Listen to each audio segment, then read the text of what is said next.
राधे राधे। श्रीमद् भागवत महापुराण के तीसरे स्कंद का 30वां अध्याय। देह गेह में आसक्त पुरुषों की अधोगति का वर्णन।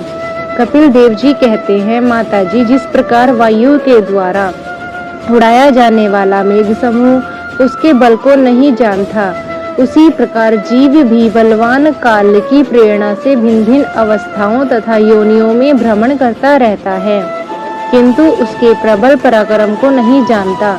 जीव सुख की अभिलाषा से जिस वस्तु को बड़े कष्ट से प्राप्त करता है, उसी को भगवान काल में विनष्ट कर देता है, जिसके लिए उसे बड़ा शोक होता है। इसका कारण यही है कि यह मंदमती जीव अपने इस नाशवान शरीर तथा उसके संबंधियों के घर, खेत और धन आदि को मोहवश नित्य मान लेता है। इस संसार में यह जीव जिस योनि में जन्म लेता है, उसी में आनंद मनाने लगता है और उससे विरक्त नहीं होता। यह भगवान की माया से ऐसा मोहित हो रहा है कि कर्मवश नारकी योनियों में जन्म लेने पर भी वहां के विष्ठा आदि भोगों में सुख मानने के कारण उसे भी छोड़ना नहीं चाहता। यह मूर्ख अपने शरीर, स्त्री, पुत्र, गृह, पशु, धन और बंधु बांधवों में अत्यंत आसक्त होकर उनके संबंध में नाना प्रकार के मनोरथ करता हुआ अपने को बड़ा भाग्यशाली समझता है। इनके पालन पोषण की चिंता से इसके संपूर्ण अंग जलते रहते हैं, तथापि दुर्वासनाओं से दूषित हृदय होने के कारण यह मूढ़ निरंतर इन्हीं के लिए तरह तरह के पाप करता रहता है। उल्टा स्त्रियों के द्वारा एकांत में संभोग आदि के समय प्रदर्शित किए हुए कपटपूर्ण प्रेम तथा बालकों की मीठी मीठी बातों में मन और इंद्रियों के फंस जाने से गृहस्थ पुरुष घर के दुख प्रधान कपटपूर्ण कर्मों में लिप्त हो जाता है। उस समय बहुत सावधानी करने पर भी यदि उसे किसी दुख का प्रतिकार करने में सफलता मिल जाती है, तो उसे ही वह सुख सा मान लेता है। जहाँ तहाँ से भयंकर हिंसा वृत्ति के द्वारा धन संचय करके यह ऐसे लोगों का पोषण करता है जिनके पोषण से वह नरक में जाता है। स्वयं तो उनके खाने पीने से बचे हुए अन्न को ही खाकर रहता है। बार बार प्रयत्न करने पर भी जब इसकी कोई जीविका नहीं चलती, तो यह लोभवश अधीर हो जाने से दूसरे के धन की इच्छा करने लगता है। जब मंद भाग्य के कारण इसका कोई प्रयत्न नहीं चलता, तो यह मंद बुद्धि धनहीन होकर कुटुंब के भरण पोषण में असमर्थ हो जाता है।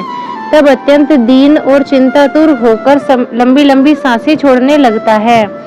इसे अपने पालन पोषण में असमर्थ देखकर वे स्त्री पुत्र आदि इसका पहले के समान आदर नहीं करते, जिससे कृपण किसान बूढ़े बैल की उपेक्षा कर देते हैं। फिर भी इसे वैराग्य नहीं होता। जिन्हें उसने स्वयं पाला है, वे ही अब उसका पालन करते हैं।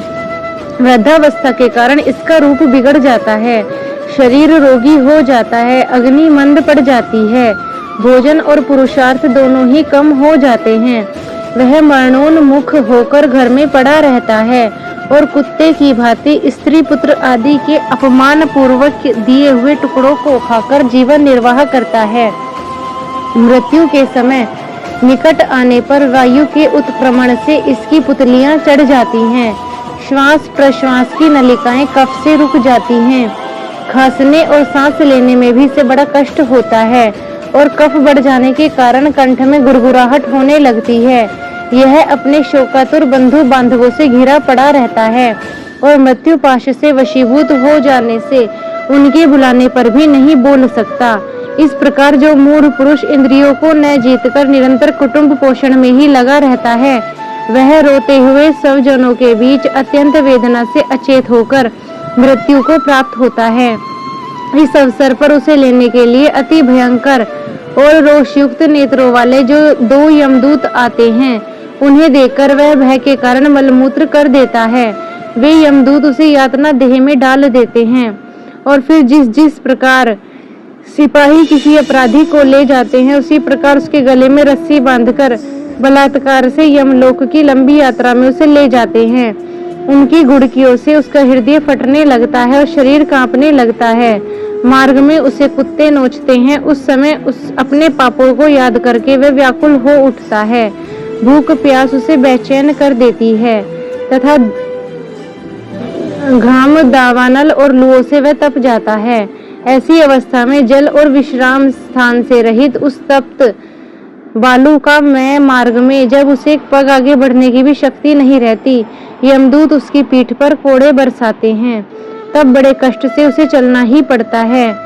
वह जहां तहां थक कर गिर जाता है, मूर्छा आ जाती है, चेतना आने पर फिर उठता है। इस प्रकार अति दुख में अंधेरे मार्ग से अत्यंत क्रूर यमदूत उसे शीघ्रता से यमपुरी को ले जाते हैं। यमलोक का मार्ग 99,000 योजन है। इतने लंबे मार्ग को 2 ही 3 मुहूर्त में तय करके वह नरक में तरह तरह की यातनाएं भोगता है। वहां उसके शरीर को धधकती लकड़ियों आदि के बीच में डालकर जलाया जाता है। कहीं स्वयं और दूसरों के द्वारा काट काट कर उसे अपना ही मांस खिलाया जाता है। यमपुरी के कुत्तों और गिद्धों द्वारा जी तेजी उसकी आंतें खींची जाती हैं। सांप, बिच्छू और डांस आदि डसने वाले तथा डंक मारने वाले जीवों से शरीर को पीड़ा पहुंचाई जाती है। शरीर को काटकर टुकड़े टुकड़े किए जाते हैं। उसे हाथियों से चिरवाया जाता है, पर्वत शिखरों से गिराया जाता है अथवा जलिया गड्ढे में डालकर बंद कर दिया जाता है।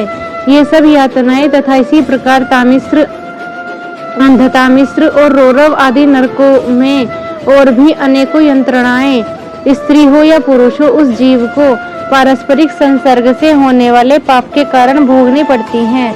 माताजी, कुछ लोगों का कहना है कि स्वर्ग और नरक तो इसी लोक में है, क्योंकि जो नरकीय यातनाएं यहाँ भी देखी जाती हैं।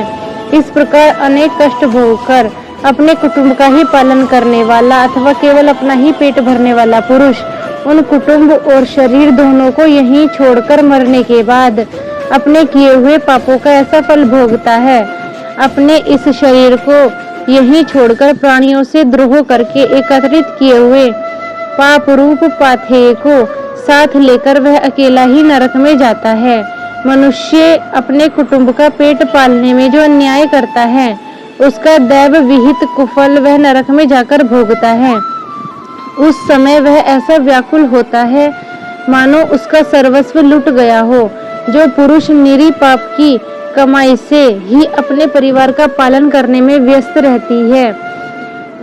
रहता है, वह अंधता मिश्र नरक में जाता है, जो नरकों में चरम सीमा का कष्टप्रद स्थान है।